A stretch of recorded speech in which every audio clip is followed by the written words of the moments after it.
You will comply with the crew's instructions immediately, or we will have you removed from this aircraft. Go ahead, he said, and the calm in his voice didn't match the weight of the words. It wasn't surrender. It was permission. The captain narrowed his eyes. Excuse me, Ethan slipped his phone back into his pocket, slow, deliberate, like he had already made the decision that everyone else was still circling around. Call whoever you need to call, he added. Do whatever you think is necessary. A faint crease appeared between Lily's brows. Something about the way he said it didn't feel like resistance anymore. It felt settled. Amanda leaned forward slightly, seizing the moment. Finally, she muttered, relief creeping back into her tone. This has gone on long enough. But the relief didn't spread. Not through the cabin, not through the officers, not even through Lily. Because Ethan wasn't stepping aside. He wasn't reaching for his bag. He wasn't preparing to leave. He was just standing there, waiting. The lead officer studied him, then glanced at his partner. A silent exchange passed between them again. This didn't feel like a typical removal. There was no panic, no aggression, no unpredictability, just control. Sir, the officer said carefully, if we proceed, you'll need to come with us off the aircraft. Ethan nodded once. Understood. Another pause, longer this time because something wasn't lining up. If he was going to comply, why wasn't he moving?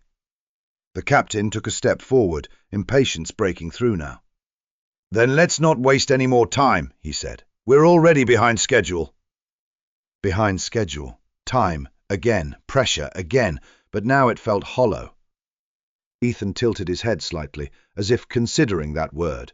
Then he looked past the captain toward the open aircraft door, toward the jet bridge where movement had just begun. Footsteps fast, purposeful. Not security, not crew, something else. Lily noticed it first. Her eyes shifted just slightly, then widened before she could stop herself. The lead officer turned next. The captain did not, yet. Amanda followed their gaze, irritation flashing across her face. What now? She snapped. The answer stepped into view. A man in a dark suit, late 50s, breath slightly uneven from moving quickly, but posture still sharp.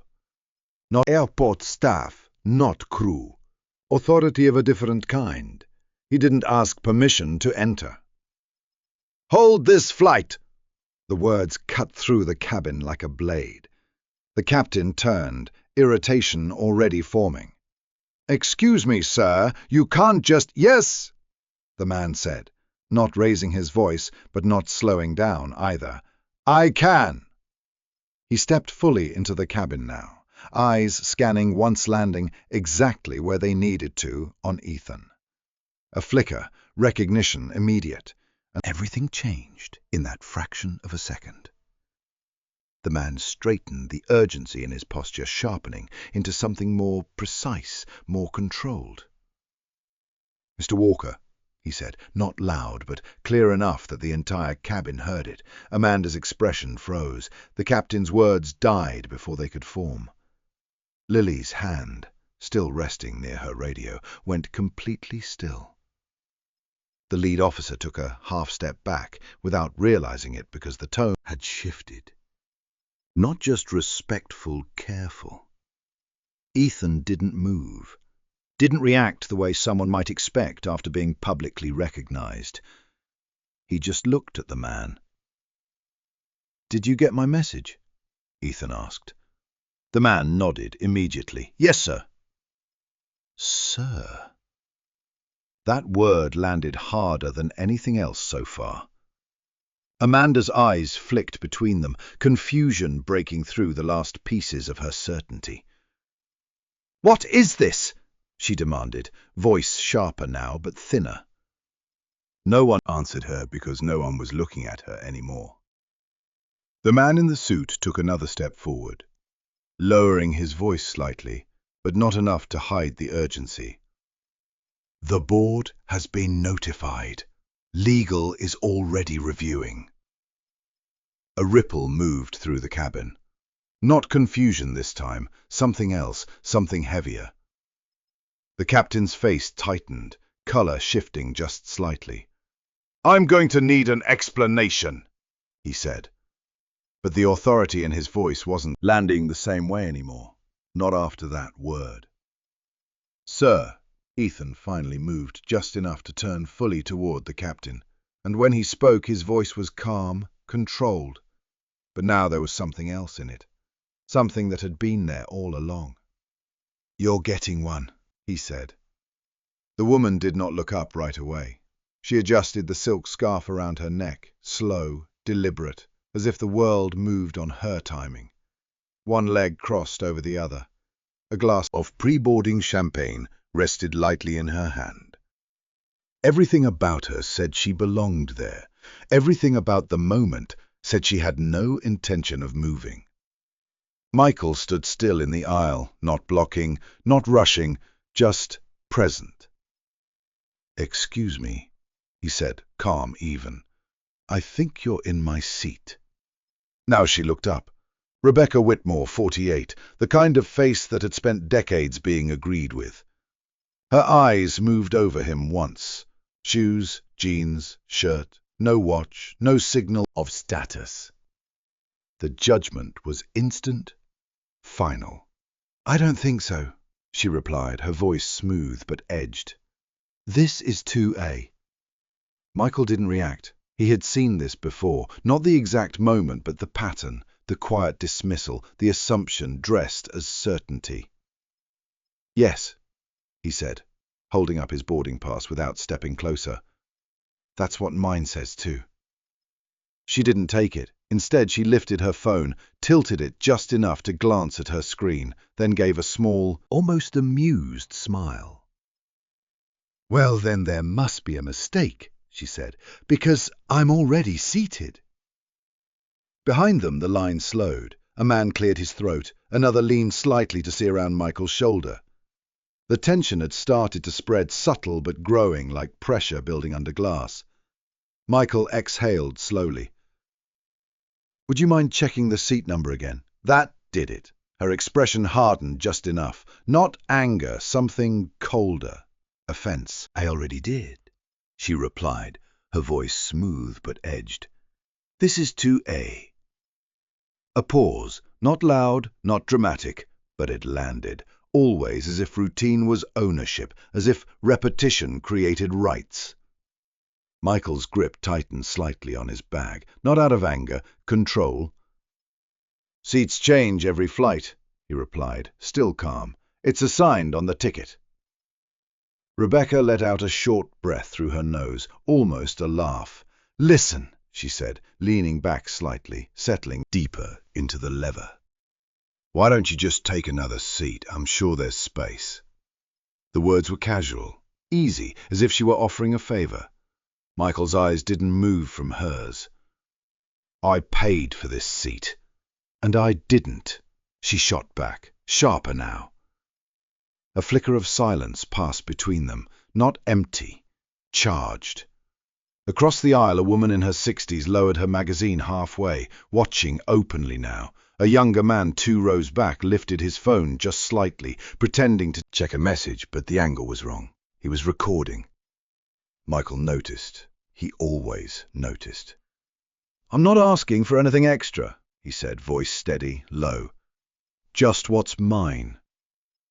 Rebecca's fingers tightened around the stem of her glass, just a fraction enough to show the crack beneath the surface. "And I'm telling you," she said slower now, each word placed carefully, "this is my seat." Not confusion, not mistake. Claim. Behind them, a flight attendant's voice floated faintly from the galley. Laughter clipped short as she noticed the stall in boarding. Footsteps approached, quick, controlled, professional urgency. Michael didn't turn. He could feel it shifting the moment crossing the line. Rebecca leaned her head slightly to the side, studying him now, not dismissing anymore, measuring. Something in his stillness didn't fit her expectation. People in his position usually folded by now, apologized, moved. He hadn't. "Look," she said, lowering her voice, but not enough to keep it private, "you're holding everyone up." There it was. Not about the seat anymore, about pressure, about making him the problem. Michael's jaw set almost imperceptibly. He had spent a lifetime in rooms where the rules changed depending on who was standing. He knew this move, knew it well. "I'm not the one in the wrong seat," he said. The footsteps were closer now, and for the first time Rebecca didn't answer immediately. "Is there a problem here?" The voice cut in, clean, professional, controlled. Jessica Lange stepped into the narrow space between rows, her posture straight, her smile practiced, but already fading at the edges. 32 years old, 5 years in the air. Long enough to read a situation in seconds. Long enough to know when something simple wasn't simple at all. Her eyes moved quickly. The seated woman, the man standing, the paused line behind them. Phone slightly raised. Silence where there shouldn't be silence. Rebecca spoke first, without hesitation. "Yes, there's been a mix-up with the seating. I'm in 2A, and he seems to think it's his." Not angry, not loud, just certain. The kind of tone that often won arguments before facts ever entered the room. Jessica nodded once, turning to Michael. "Sir, may I see your boarding pass?" Michael handed it over without a word. No rush, no tension in his movements, just control. Jessica glanced down. Seat 2A, confirmed. She knew the format by heart. The system rarely made mistakes like this, almost never. She shifted her weight slightly, then turned to Rebecca. "Mom, may I see yours as well?" Rebecca didn't move immediately, just a beat too long. Then she reached for her phone again, her movements slower now, less fluid. She turned the screen toward Jessica, but only halfway, like she expected that to be enough. Jessica leaned in, eyes scanning. 3C. Clear. Undeniable. A flicker passed across her face, quick, almost invisible, but it was there. She straightened, inhaled once, and for a split second the decision sat in front of her, clean and obvious. Then she looked at Rebecca again. The blazer, the jewelry, the posture, the confidence that filled the seat like it had roots. Then she glanced back at Michael. Simple clothes, no signals, no noise. The space between them shifted. "Well," Jessica said, her tone softening just slightly, "it looks like there may have been some confusion." Michael's eyes didn't leave her. "There isn't." Jessica felt it, the weight behind the words, not aggression, not impatience, something steadier, something harder to move. Rebecca let out a quiet breath, leaning back again. "Exactly," she said. "That's what I've been trying to explain." Jessica hesitated, 1 second too long. Behind them someone whispered, a chair creaked, the man recording adjusted his angle, trying to stay unnoticed. Jessica cleared her throat lightly.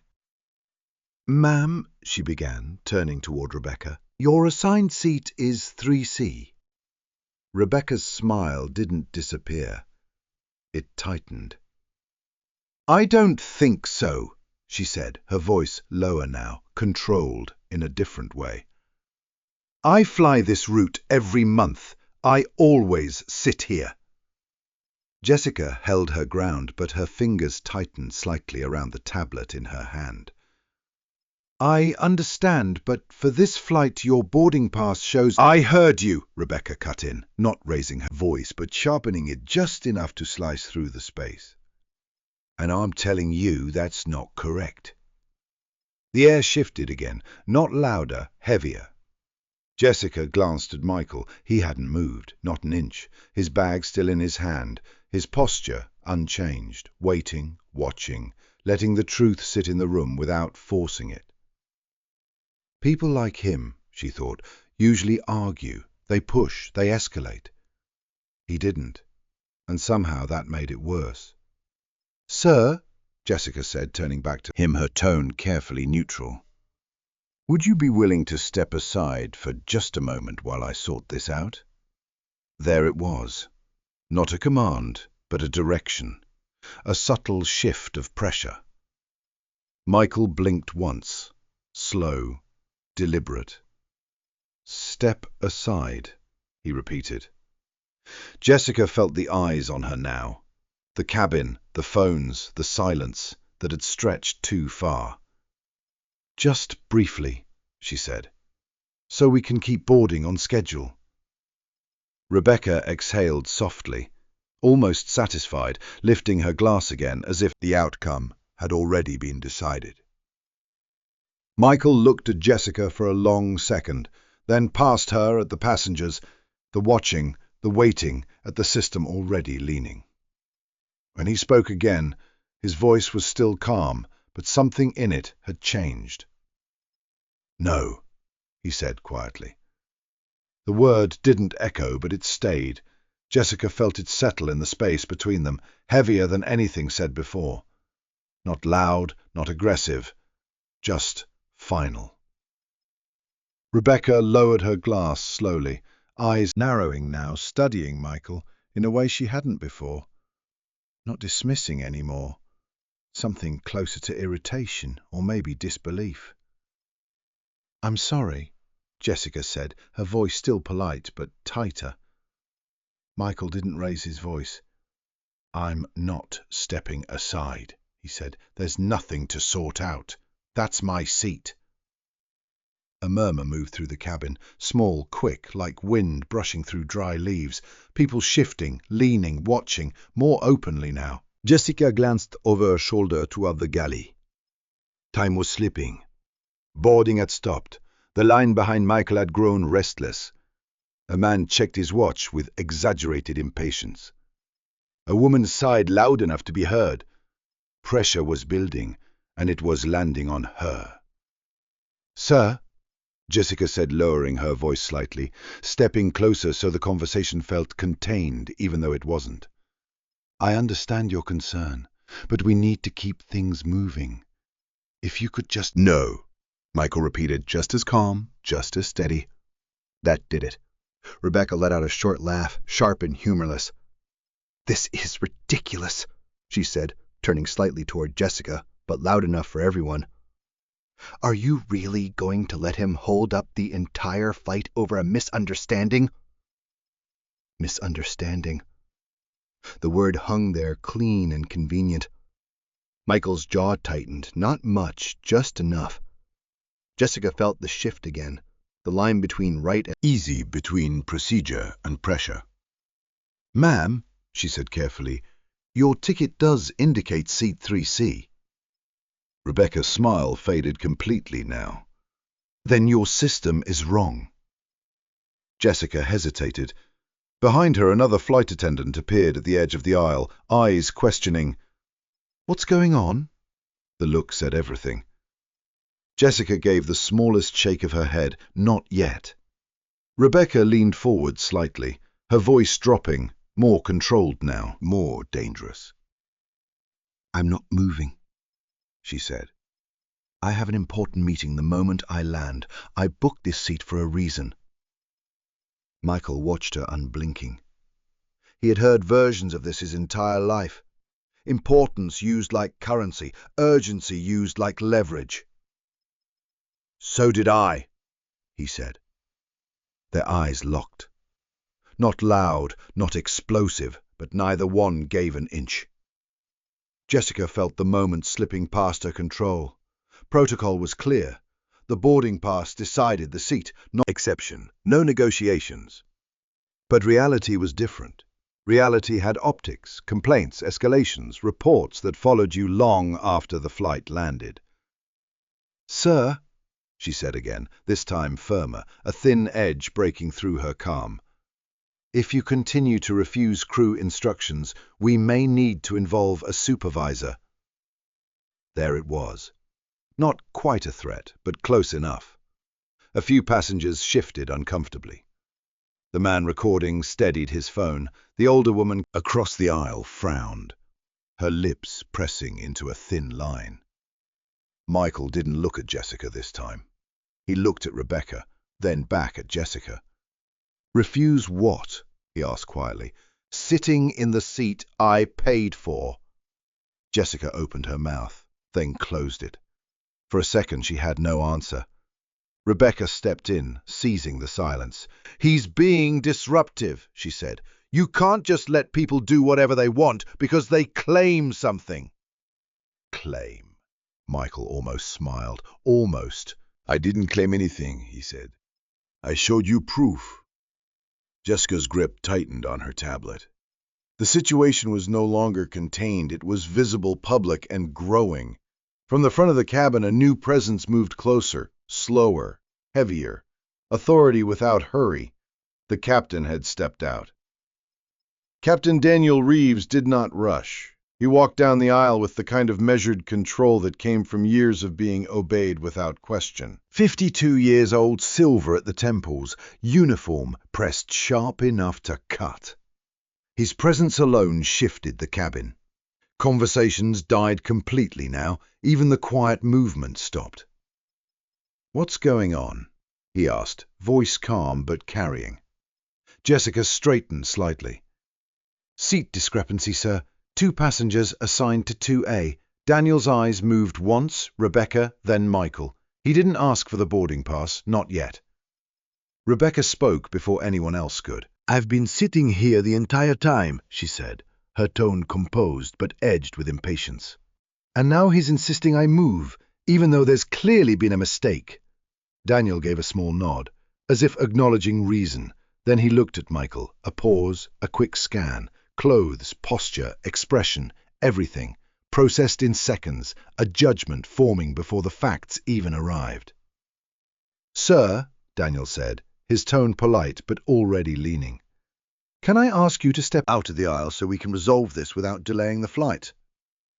There it was again. Step aside. Michael felt it settle in his chest, heavier this time, not because of the words, because of who they came from. He held Daniel's gaze. "There's nothing to resolve," he said. "That's my seat." Daniel's expression didn't change, not visibly, but something behind his eyes cooled. "I understand that's your position," he replied, "but right now you're holding up boarding." Position not fact. Around them the pressure tightened. A man near the front shifted loudly in his seat. "Come on," he muttered under his breath. "Some of us have connections to make." Rebecca leaned back slightly, silent now, but watching, waiting. Her confidence had returned, reinforced. Daniel extended his hand slightly. "Your boarding pass, please." Michael handed it over. Daniel glanced at it briefly, too briefly, then handed it back. "I see," he said, thought. Nothing in his tone suggested he had really looked. Jessica noticed her stomach tightened. "Sir," Daniel continued, his voice firmer now the authority no longer softened, "we need to keep this process moving. If there's been a system error, we'll correct it, but right now I'm asking you to cooperate." Cooperate. The word landed wrong. Michael's fingers curled slightly around the edge of the paper. He had spent years in rooms where cooperation meant compliance, where being reasonable meant stepping back, where pushing back made you the problem. Not today. "I am cooperating," he said steady. "I checked in, I boarded, I came to my assigned seat." Daniel's jaw tightened just a fraction. "And I'm telling you," he replied, voice lower now, controlled but edged, "that we can't have a standoff in the aisle." A standoff. Rebecca exhaled softly, almost pleased. The framing had shifted. The story had changed. Michael was no longer a passenger protecting his seat. He was now the disruption. Jessica felt it happen in real time, the tilt, the subtle alignment of authority. She stepped forward, quieter now. "Captain, her ticket shows 3C. Daniel didn't look at her. Not immediately. When he did, it was brief, a glance, a calculation, then back to Michael. "Sir," he said, ignoring the detail entirely. "This is your final request. Step aside, or we will have to escalate this situation." Silence heavy, absolute. Every phone was up now, every eye locked in. Michael felt the moment stretch, felt the weight of every decision he had ever made, every room he had ever walked into where he wasn't expected to belong. He looked at Rebecca, then at Daniel, then at Jessica, and when he spoke his voice didn't rise, but it cut clean through everything. "Go ahead," he said. For a second no one moved. The words hung there, sharp, irreversible. Daniel's eyes narrowed slightly, not in anger, but in calculation. He had heard defiance before. Drunk passengers entitled, travellers, people who thought rules didn't apply to them. This felt different, quieter, colder, and somehow more dangerous. Rebecca shifted in her seat, crossing her legs again, reclaiming her comfort. "This is getting out of hand," she said, a voice steady, almost bored now. "If he doesn't want to cooperate, then remove him." Remove him. The phrase landed harder than anything before it. A ripple moved through the cabin, not loud but unmistakable. The older woman across the aisle shook her head slowly, lips pressed tight. The man with the phone adjusted his grip, making sure the frame was clear. Jessica felt her pulse in her throat. This had gone too far, too fast. "Captain," she said quietly, stepping closer, "we verified the ticket. He is assigned to 2A. Daniel didn't respond, not right away. His gaze stayed at Michael, steady, controlled, weighing something deeper than the surface. Then, without looking at Jessica, he spoke. "Call ground support." The words were soft, but final. Jessica hesitated just for a fraction of a second. "Now!" Daniel added. She turned, moving quickly down the aisle, her fingers already reaching for the interphone. Her chest felt tight. She knew what this meant. Once ground got involved, there was no quiet resolution, no easy correction. It became official, documented, permanent. Michael didn't move. He stood there still holding his bag as if rooted to the spot, his breathing slow, measured, controlled, but inside, something had shifted. Not anger, not panic, clarity. Rebecca watched him now with open irritation. "You're really doing all this over a seat?" she said, shaking her head. "Unbelievable." Michael turned his head slightly, just enough to meet her eyes. "No," he said, "not just a seat." She scoffed, dismissing it with a small wave of her hand, but she didn't look away as quickly this time. From the front of the cabin, two figures appeared, security, one male, one female, both in dark uniforms, calm but alert. Their presence alone changed the air. Conversations dropped to zero. Even the smallest movements felt louder now. The female officer stepped forward first, mid-40s, sharp eyes, controlled posture. She had seen situations like this before, too many. "Sir," she said, her voice even respectful but firm. "We've been asked to escort you off the aircraft." The words landed clean. No accusation, no explanation, just action. Michael looked at her, not surprised. "On what grounds?" he asked. A pause. The officer glanced briefly toward Daniel, then back at Michael. "Failure to comply with crew instructions." There it was, the label, clean, simple, effective.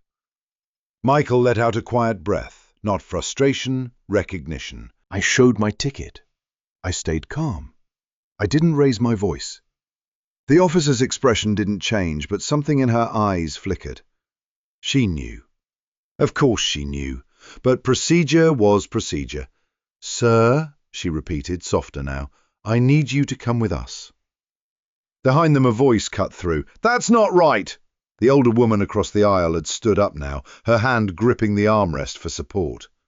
"He hasn't done anything wrong. I've been watching this the whole time." Heads turned. Rebecca stiffened slightly, her jaw tightening. Daniel's expression hardened. "Ma'am, please take your seat." "No," she said, her voice steady despite the tremor in her hand. You're making a mistake. The cabin held its breath.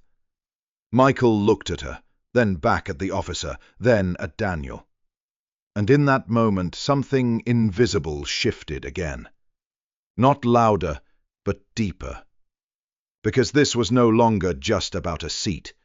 It was about who got believed and who didn't. The silence didn't break. It thickened. More passengers were standing now, not fully, not openly defiant, but enough. Enough to see, enough to witness, phones no longer hidden, cameras steady. This was no longer a private moment. It had crossed a line. The female officer shifted her stance slightly, her voice still controlled. Sir, I'm asking you one more time, please come with us. Michael didn't answer immediately. He looked past her, down the length of the cabin. Face eyes, some curious, some uncomfortable, some already judging. He had seen this before, not here, not like this, but the pattern was the same. Then he nodded once. All right, he said. Not surrender decision. He bent slightly, lifted his bag, movements calm, deliberate, no rush, no hesitation. The kind of control that made the moment feel heavier instead of lighter. Rebecca exhaled, long and satisfied, leaning back into the leather as if the tension had finally resolved itself. Finally, she muttered under her breath, just loud enough Michael heard it. He didn't respond. As he stepped into the aisle, the male officer moved just behind him, not touching, not yet, but close enough to signal authority. The female officer walked beside him, her pace matching his. They started forward, each step slow, measured. The cabin parted without being asked, people pulling their knees in, shifting bags, making space. But no one looked away. The older woman who had spoken sat back down slowly, her eyes following Michael, her expression tight with something between anger and regret. A younger man near the front leaned into the aisle. "This is messed up," he said, not loudly, but clearly. Daniel didn't respond. Jessica stood near the galley, her hands clasped too tightly in front of her. She avoided Michael's eyes as he passed, not out of indifference, out of something closer to guilt. Michael noticed. He noticed everything. Halfway down the aisle, his phone buzzed in his pocket once, then again. He stopped just for a second. The officers tensed slightly. "Keep moving, sir," the male officer said, his voice low. Michael didn't move. Instead, he reached into his pocket and pulled out his phone. The screen lit up, 3 missed calls, 1 name. He stared at it for half a second longer than necessary. Then he answered. "Yeah," he said, his voice quiet, steady. A pause, then, "I'm still at the gate." Another pause. His eyes lifted, scanning the cabin again, the faces, the cameras, the system unfolding exactly as it always had. "Go ahead," he said. "Do it." He ended the call, slipped the phone back into his pocket, and kept walking. Behind him, Rebecca shifted again, something in her expression, flickering now, not doubt, not yet, but a crack, small, barely there. "What was that?" she asked, half to herself, half to the space around her. No one answered. At the front of the plane, the doors stood open, bright light spilling in from the deck bridge, a stark contrast to the controlled calm of the cabin. Michael stepped through it without looking back. The officers followed, and just like that he was gone.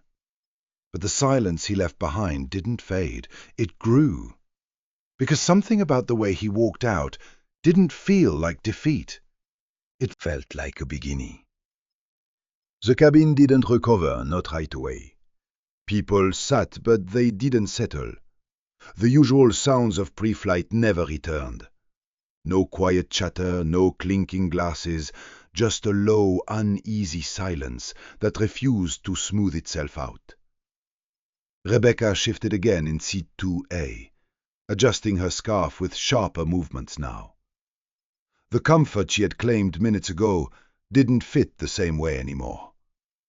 She glanced toward the open door, then quickly looked away if the light outside carried something she didn't want to face. "Can we close the door now?" she said, her voice tighter than before. "We're already delayed." No one answered her. Jessica stood near the galley, staring at her tablet without really seeing it. Her fingers hovered over the screen, then pulled back. The data hadn't changed. It was still there, clear. 2A, assigned, verified. She swallowed. From the cockpit, Daniel's voice came low, controlled, but no longer calm. "What's the hold?" "Security's handling it," Jessica replied, though her voice lacked the certainty it had earlier. Daniel stepped forward again, stopping just inside the cabin. His eyes moved once, scanning the room. He saw the phones, the faces, the shift. He felt it too. Something had slipped beyond control. "Let's finish boarding," he said. "We're already behind." But no one moved, not immediately. A man in row 4 leaned toward his seatmate. "You see that call he made?" he whispered. That didn't look like someone giving up. His seatmate nodded slowly. "Yeah, that wasn't normal." Across the aisle, the older woman spoke again, quieter now, but just as firm. "They're going to regret this." Rebecca let out a short breath, turning slightly toward her. "Oh, please," she said. "People get removed from flights all the time. He refused to comply." "He didn't," the older woman replied. "He stood his ground." "That's the same thing," Rebecca snapped. But it wasn't, and the room knew it. Near the front, a younger passenger tapped rapidly on his phone. "It's already online," he muttered. "Someone streamed the whole thing." Jessica's head lifted. "What?" "Yeah," he said, turning his screen slightly. "It's blowing up. People are tagging the airline." Daniel's jaw tightened. "How many views?" someone asked. "Climbing fast," the man said. "Thousands already." A ripple moved through the cabin again. Different this time, not tension. Momentum. Rebecca's fingers paused mid-adjustment. "That doesn't mean anything," she said quickly. "People post nonsense all the time." But her voice lacked conviction. Jessica stepped closer, her heart beating harder now. "Can you show me that?" The man hesitated, then angled his phone toward her. Video clear. Michael standing still in the aisle. Jessica herself asking him to step aside. Daniel issuing commands. Rebecca seated unmoved. The comments were already flooding in. Words like discrimination, words like bias, words like lawsuit. Jessica felt the air leave her chest. Daniel saw it too.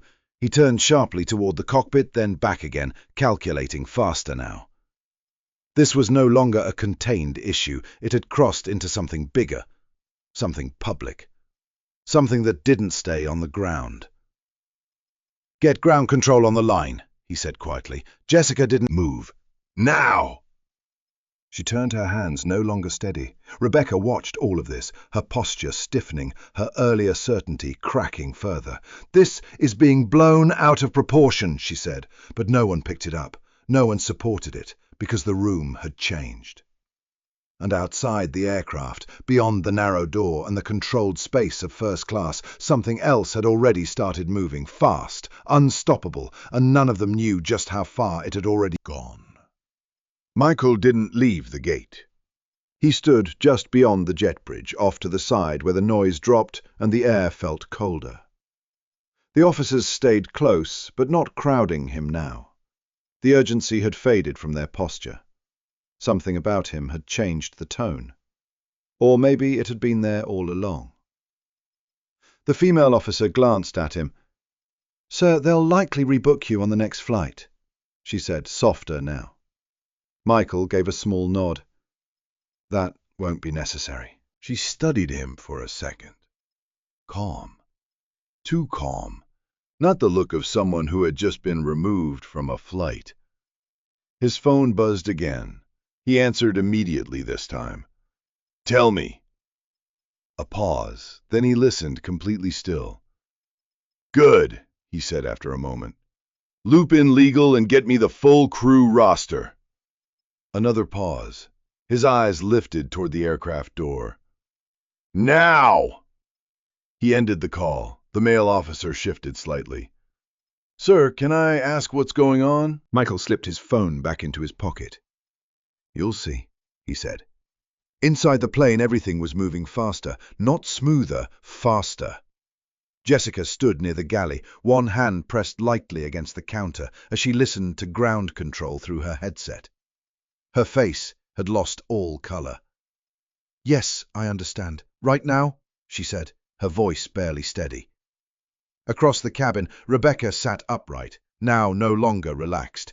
Her eyes kept drifting toward the front, then back to the aisle, as if expecting something to happen but not knowing what.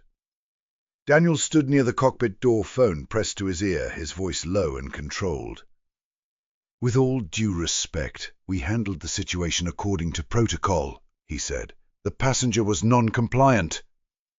A pause. Then his expression changed just slightly. "Yes," he said. "I'm aware of the video."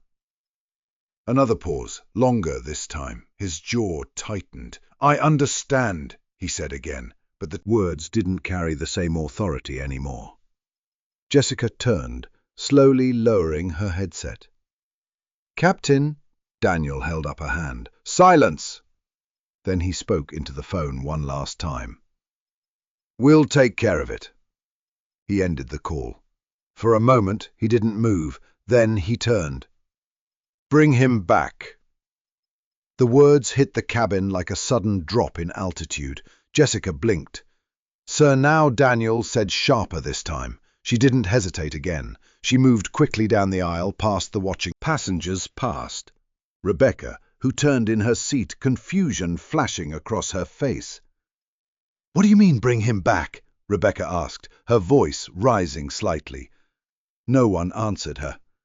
The younger man with the phone leaned forward again, eyes wide. "I told you," he whispered. "Something's off." The older woman nodded slowly. "Not off," she said. "Wrong." At the front, the aircraft door reopened. Light spilled in again. Jessica stepped out onto the jet bridge, scanning immediately. Michael was still there, exactly where he had been. As if he knew. "Sir," she said, a voice different now, not authoritative, not procedural, careful. "We need you to come back on board." Michael looked at her long enough for her to feel it. "Do you?" he asked. Jessica swallowed. "Yes." A pause. Behind her, the entire plane was waiting, watching, listening.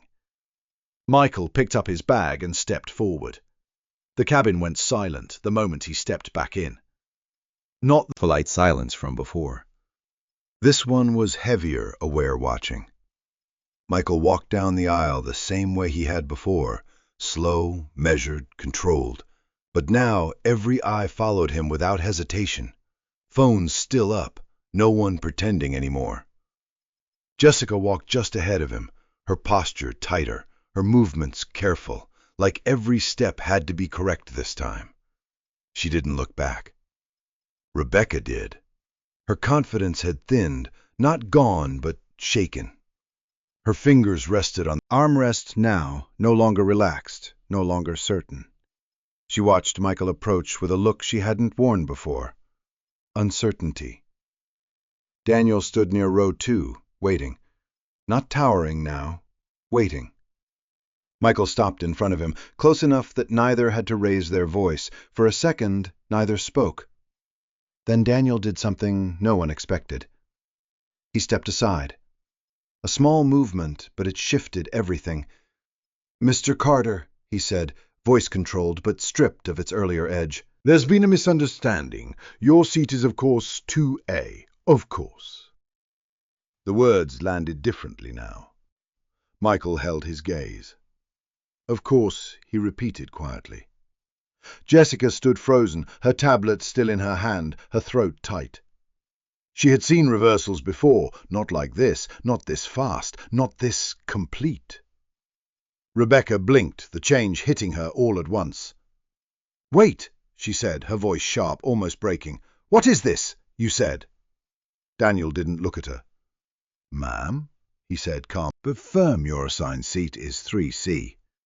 No softness, left, no hesitation." Rebecca stared at him. "That's not acceptable," she said, louder now. "I have an important—" "This is not up for discussion," Daniel cut in. The cabin felt it, the shift of power, clean, absolute. Rebecca's mouth opened, then closed. For the first time she had no words that worked. Michael didn't move, yet. He looked at her. Not with anger, not with victory, just clarity. "I'll take my seat," he said. He stepped forward. Rebecca didn't stop him. She couldn't. She stood up slowly, her movements stiff now, her composure cracking at the edges as she gathered her things. No one helped her. No one spoke. As she moved past him, their shoulders almost brushed. She didn't look at him. Michael sat down. Seat 2A window, exactly where he had been meant to be from the start. The leather creaked softly as he settled in. He placed his bag down, adjusted slightly, then looked out the window, like none of it had been about anything more than a seat. But everyone knew better. A notification sound broke the silence, then another. Phones lighting up across the cabin, the video still spreading faster now. A man near the aisle whispered, "They just named him." Another voice, sharper. "CEO Carter Tech." Jessica's breath caught.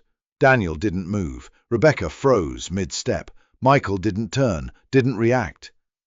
He already knew. Because power didn't announce itself. It revealed itself. And when it did, it didn't ask for space. It took it. The aircraft door closed slow final. The cabin remained quiet as the engines began to hum, low and rising, like something waking up beneath them. Michael rested his hand lightly on the armrest, his expression calm, unreadable, untouched by the storm he had just shifted. Not loud, not dramatic, but permanent. And somewhere beyond that plane, beyond that moment, the story was already moving, already growing, already forcing people to look a little closer at things they had learned not to question. Stay with stories that matter. Hit like, subscribe, and drop 3 words in the comments. Stand your ground.